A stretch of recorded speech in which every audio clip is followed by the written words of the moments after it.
नमस्कार, सुप्रभात. मी रुशाली यादव सारंग. या बुलेटिनच्या सुरुवातीला महत्त्वाची बातमी. समन्वय समितीच्या बैठकीमध्ये महायुतीमधील अंतर्गत वादावर सखोल चर्चा झाली आहे. रखडलेली महामंडळासह जिल्हा नियोजन निधीचा आढावा घेतला.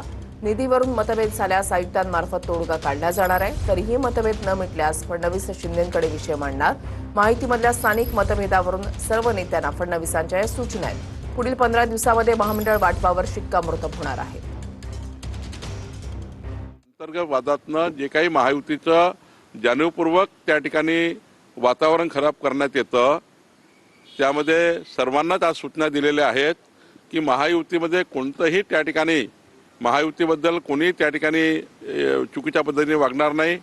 महायुतीच्या नेत्याबद्दल चुकीच्या पद्धतीनं या ठिकाणी बाहेर चुकीचे वक्तव्य होणार नाही आणि महायुती ही या राज्यामध्ये अधिक मजबूत राहील.